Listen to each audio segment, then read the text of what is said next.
ഈ വാർത്ത നിങ്ങൾക്കായി സമർപ്പിക്കുന്നത് ഹരിതയുള്ള കേരളം, ഹരിത കേരളം, ശരിക്കും നാച്ചുറൽ. ആമ്പല്ലൂരിൽ നാട്ടുകാർക്ക് ഭീഷണിയായ കാട്ടുപൂച്ചയെ പിടികൂടി. ആളൊഴിഞ്ഞ വീട്ടിൽ നിന്ന് വല വിരിച്ചാണ് കാട്ടുപൂച്ചയെ പിടികൂടിയത്. മേഖലയിലെ കോഴികളെയും നായ്ക്കളെയും കൊന്ന കാട്ടുപൂച്ചയെ പിടികൂടാൻ ദിവസങ്ങളായുള്ള പരിശ്രമത്തിലായിരുന്നു. കൂട് സ്ഥാപിച്ചെങ്കിലും അതിൽ കുടുങ്ങാതിരുന്ന കാട്ടുപൂച്ചയെ വീടിന്റെ തട്ടുമ്പുറത്ത് വെച്ച് വല വിരിച്ചാണ് സുരക്ഷിതമായി പിടികൂടിയത്. ഈ വീട്ടിൽ നിന്ന് കാട്ടുപൂച്ച ആക്രമിച്ചു കൊന്ന നായ്ക്കളുടെയും കോഴികളുടെയും അവശിഷ്ടങ്ങൾ കണ്ടെത്തി. റെസ്ക്യൂ അംഗങ്ങളായ ദിനേശ് ആമ്പല്ലൂർ, ലിജോമോൻ, അജിത് എന്നിവർ ചേർന്നാണ് കാട്ടുപൂച്ചയെ പിടികൂടിയത്.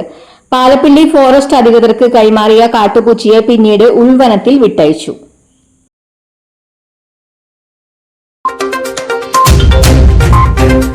മുടിയുടെ കാര്യമാണ്, സ്കിന്നിന്റെയും കാര്യമാണ്.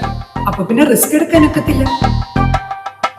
നെല്ലിക്ക, നീലയമരി, ബ്രഹ്മി, കയ്യോന്നി, അങ്ങനെ കുറെ ആയുർവേദ കൂട്ടുകൾ ചേർത്താണ് ഈ ഹെയർ ഡേ തയ്യാറാക്കുന്നത്. ആയുർവേദത്തിൽ ആദ്യമായി ഹരിത ഹെയർ ഡൈ ഇപ്പോൾ ഹരിതയിൽ നിന്നും.